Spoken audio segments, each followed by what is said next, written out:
Louvado seja nosso Senhor Jesus Cristo. Você está com a sua palavra? Quem estiver com a Bíblia, abre Apocalipse 3, versículo 14.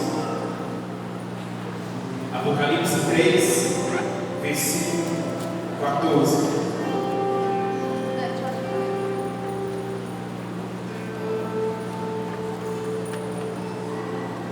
Apocalipse 3, capítulo 3, versículo 14. Antes de lermos a palavra, você vai falar para o irmão que está do seu lado assim: irmão, o Senhor te quer em chamas. Só que fala mais vibrante, diga para ele: irmão, o Senhor te quer pegando fogo. O Senhor te quer abraçado. O Senhor te quer cheio da graça. E aí pergunta para ele assim: você sabe o que é ser cheio da graça? Pergunta para ele: você sabe, irmão, o que é ser cheio da graça? Responde então para ele se você sabe o que é ser cheio da graça. O que é? O que é ser cheio da graça? O que é ser cheio da graça? O que é ser cheio da graça? O que é ser cheio da graça? O que é ser cheio da graça, irmãos? Ainda não escutei o que é ser cheio da graça. Ser cheio do Espírito Santo, é isso que é ser cheio da graça. É isso que é ter um coração abrasado. É isso que é ter um coração em chamas. É isso que é ter um coração pegando fogo. E essa é a temperatura da igreja de Cristo. Os irmãos de Jesus Cristo, aqueles que congregam dentro da igreja, este é o termômetro. Corações que estão pegando fogo por causa da presença do Espírito Santo. Pergunta para o seu irmão: irmão, seu coração está em chamas? Se ele tiver com a cara meio no chão, fala para ele: então prepara, porque o Senhor vai te queimar hoje. O Senhor vai botar fogo no teu coração. Amém? Vocês estão me ouvindo? Estão ouvindo bem? Hebreus capítulo 4, versículo 12 diz. Mas é Apocalipse que você vai ler mesmo.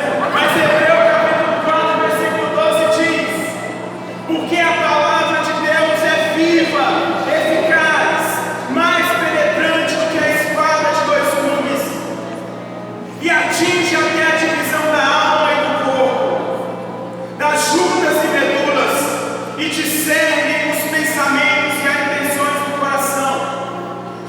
E ainda Isaías 55, versículo 11 diz: assim acontece a palavra que da minha boca profere, assim acontece a palavra que sai da minha boca, não volta sem ter produzido seus efeitos, sem ter executado a minha vontade e cumprido a minha missão. Assim diz o Senhor. A palavra de Deus, o oráculo do Senhor, quando ele é profético,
que manifeste a força do seu Espírito, o mesmo Espírito que faz com que esta palavra seja viva e eficaz em nossas vidas.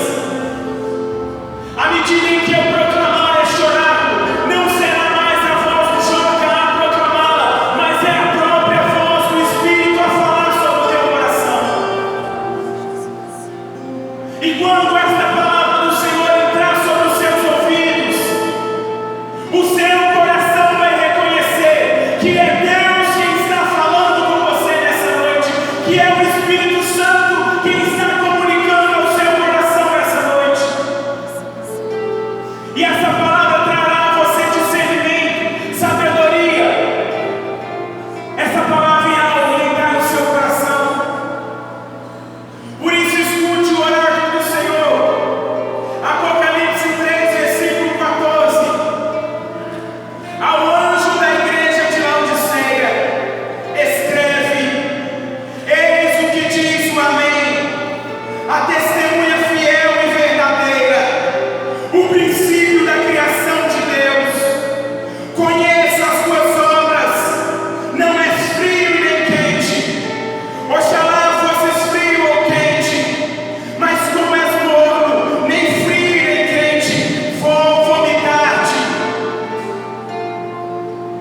Pois dizes: sou rico, faço bons negócios e de nada necessito, e não sabes que és um infeliz, um miserável,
que ninguém pode servir a dois senhores.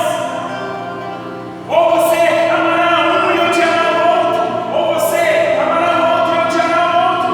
Ninguém pode servir a dois senhores. Não existe agradar a dois senhores. Não existe na igreja de Jesus Cristo meio termo. E quando os irmãos oraram, quando os irmãos clamaram, rezando por este dia do culto de oração, e o Senhor mostrou para eles esta palavra,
Ele era sincero.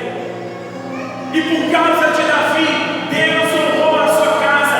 Mesmo Salomão, em toda a sua grande sabedoria, no auge da sua sabedoria e das suas riquezas, mesmo vindo de longe, uma rainha, a rainha de Sabá, para conhecer a sabedoria de Salomão.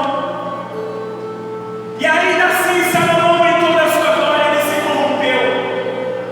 E o Senhor disse a Salomão, filho de Davi: em respeito ao meu servo Davi, que foi fiel em toda a minha casa, eu não retirarei todo o trono, para cumprir a promessa que fiz ao meu servo Davi. Então não é os pecados que te impedem de fazer a experiência genuína de Deus, a experiência genuína do Espírito, mas é a nossa falsidade, a nossa falta de humildade, em se dobrar e se reconhecer pequeno e permitir que diante da nossa pequenez a força de Deus venha sobre nós e nos coloque de pé. Um segundo ponto na passagem, na mensagem do Apocalipse à igreja de Laodiceia, aonde ele vai dizer: sou rico e de nada necessito. Laodiceia era uma cidade que se localizava numa rota de comércio, e era uma cidade rica, e certamente a igreja que se crescia ali, crescia com esses confortos de riqueza, e a igreja começou a se apoiar sobre essas riquezas, sobre esses confortos, e aí o Senhor censura dizendo: ora, não enxerga que tu és um pobre, um infeliz, um cego, um nu, um miserável, se glorias da tua riqueza, mas não consegue ver que és um miserável. Essa igreja se referiu também, essa mensagem do Apocalipse se referiu também ao tempo de Francisco de Assis. Por que Deus levantou São Francisco de Assis? Levantou Francisco de Assis justamente na época em que a igreja também estava pomposa, estava gozando de bens materiais, estava se esquecendo do espírito da pobreza, da virtude evangélica da pobreza. O Papa vivia cercado de suas riquezas. E aí o que Deus faz? E aí aprenda uma coisa, queridos: quando Deus quer corrigir o desvio da sua igreja, quando Deus quer corrigir os erros da sua igreja, Ele não levanta protestantes, como foi Lutero no seio da igreja. Quando Deus quer corrigir a sua igreja, Deus levanta profetas, Deus levanta santos para poder colocar a igreja no caminho. E foi isso que Deus fez. Levantou Francisco, um filho da pobreza, para poder fazer a igreja enxergar o caminho e retornar de novo a essa virtude evangélica, de que ela deveria ser uma igreja dos pobres, uma igreja que seja pecado ter as riquezas ou gozar dos bens deste mundo, mas que não perde de vista o espírito evangélico da pobreza, da doação, do desapego. E foi isso que Deus fez, colocou um santo, um grande Francisco, para atravessar a nossa história, e não somente dentro da nossa história, porque Francisco de Assis foi um homem tão santo perante Deus, que até outras denominações reconhecem a santidade desse homem. Porque ele Acabou a bateria. deu tilt.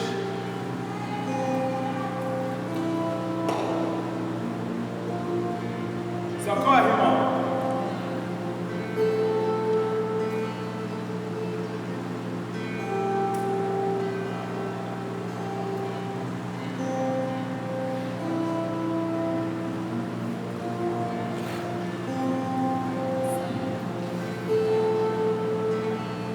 Acho que eu dormi. A gente não conta com imprevistos na vida, não é verdade? Esse estava mais ou menos previsto, porque o irmão tinha falado 6 barras aqui, dava tilt. Mas Francisco foi este homem que trouxe para o seio da igreja esta beleza. Por isso, assim também como vai dizer a leitura do Apocalipse,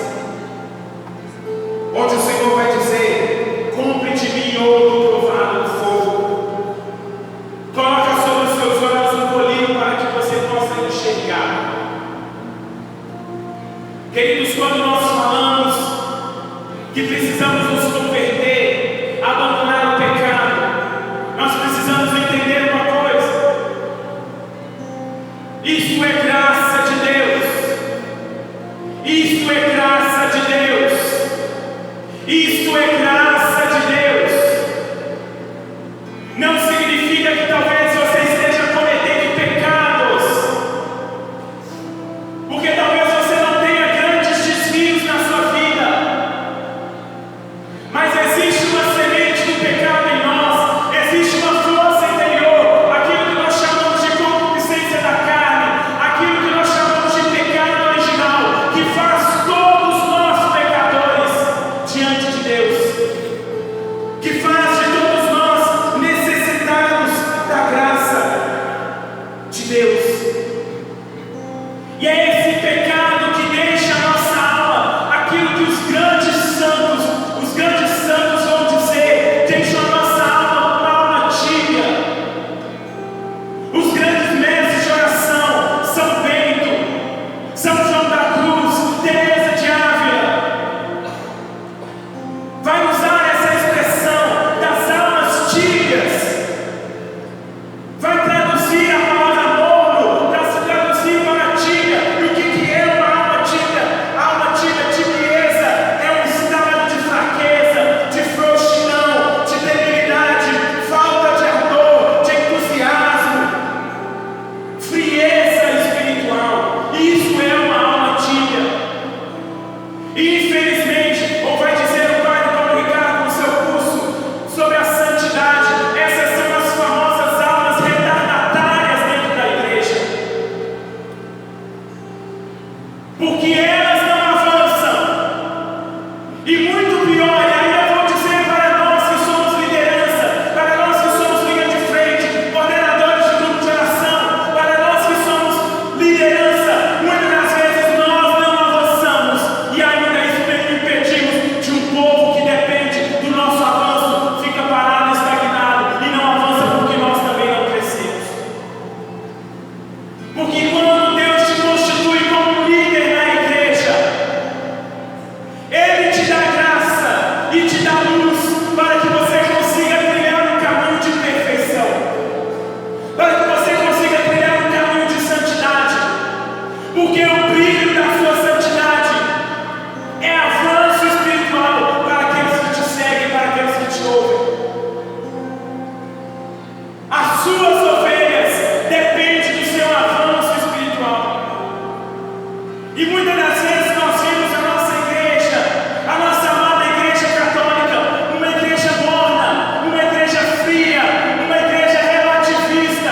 Ah, que não tem problema.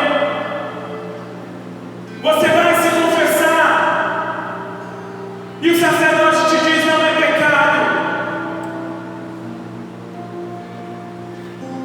Você observa o comportamento do nosso clero, da nossa igreja, e muitas das vezes incompatíveis com a sua função. E você percebe uma certa debilidade espiritual, uma frouxidão no seu rebanho. Pode notar para você ver. Quando um sacerdote se dedica por excelência ao seu ministério, ao seu chamado, se dedica por excelência à vocação que ele recebeu de ser pastor, de conduzir ovelhas, quando ele se dedica em busca à santidade, o reflexo, a vida de santidade do sacerdote reflete em toda a sua paróquia, reflete nos seus seguidores, reflete no seu rebanho.